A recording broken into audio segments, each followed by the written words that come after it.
Okay, so at the final battle, because of those units and this, they won.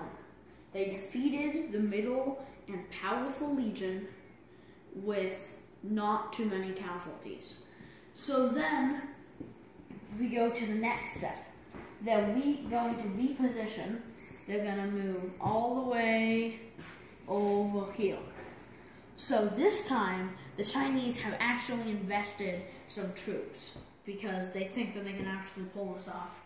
So basically, with this, they have a lot less pikemen, these like dashes. They have less pikemen spread apart further and less cavalry because they got pretty good casualties over there. So they also, though, are reinforced with these stores, which are the Chinese. And the ones that are colored in are even more powerful, but these ones that aren't colored in are just flank guards.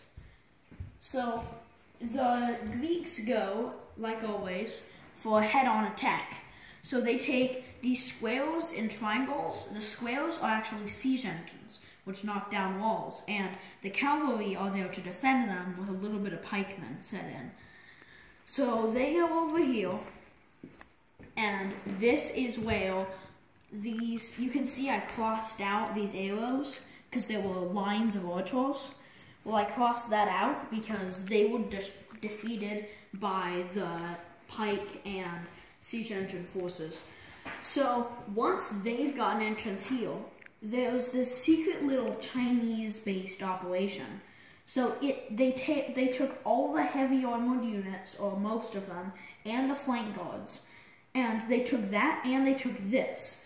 It's basically this, I would call it a hurricane, because the pikemen are like surrounding it, and in the very center are the siege engines and a little bit of cavalry. So they kind of advance, and they're very taken by surprise right here. They weren't expecting them to have more forces. So then the Chinese, they destroy this legion, because there's a legion here and a legion there. Destroy this legion. Meanwhile, over here, the Greeks advance, and this right legion comes over here, but then the Greeks kind of scare them off, because they weren't really expecting such a strong force.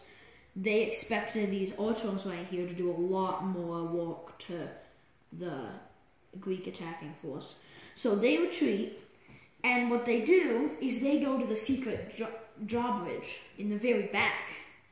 And it's just kind of good luck that the Chinese are going this way to try and join them, and they see the legion meeting here, and they're curious, because the Chinese and this are like sneaky and curious. So they go right here, and since this right legion is not expecting for anyone to be by them, they're not really ready, and they're not in legion formation. So the right legion gets destroyed, and the Chinese come, and so at this point, the Greek force is pretty weak, and the Chinese got casualties at this legion and some on here.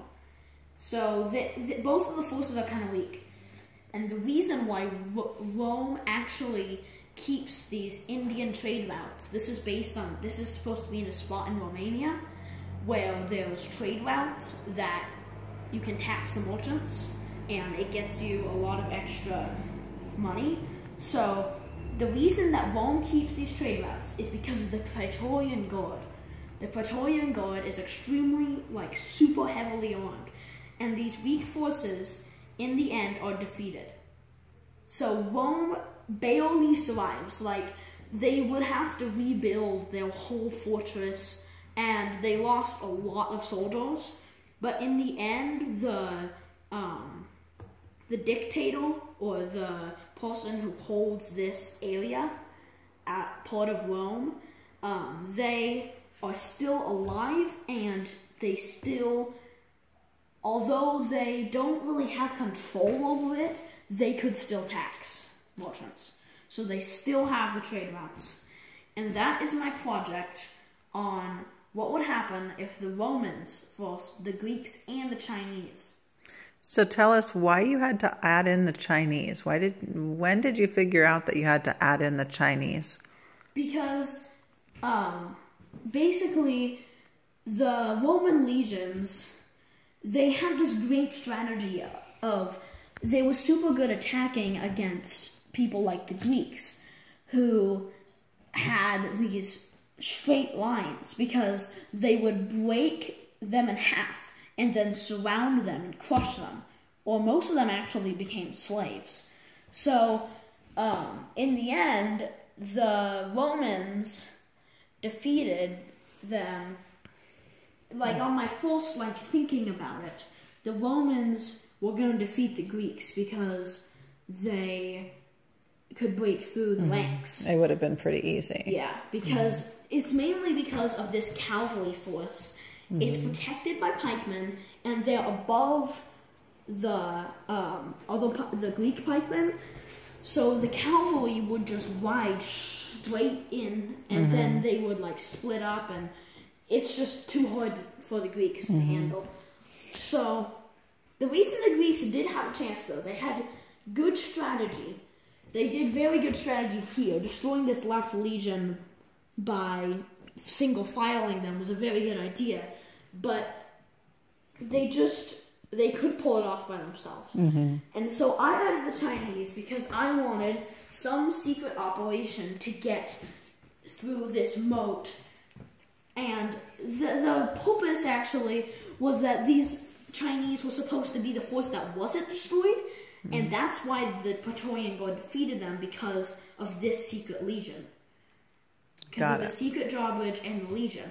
Because the legion wasn't really ready, but you don't really have to be ready because they still had all their swords on them. Right. They still had all their weapons, so they were still able to damage the Chinese. I think that if the Chinese could have gotten in, then they could have defeated the Praetorian Guard. Yeah. So, and that's really good. I'm wondering, socially, do you think the Chinese ever really would have teamed up with the Greeks? If the Romans were getting outrageous amounts of money, because you kind of have to go through Romania if you want to do ground trade routes. I think that the Chinese actually might, because their great trade is the Silk Road, and the Silk Road could be blocked by Romans, and then they would be taxed, and then their economy wouldn't be as strong. Right. So I think I don't know if they would actually really be allies, and more be like, let's team up, not because we like each other, but because we don't like this other person, this other country or nation. Right. So I think they might have, but if the Romans didn't go for the Silk Road, it would be a weird matchup. It wouldn't really make sense. Right. Good. Excellent job. High five. Yeah.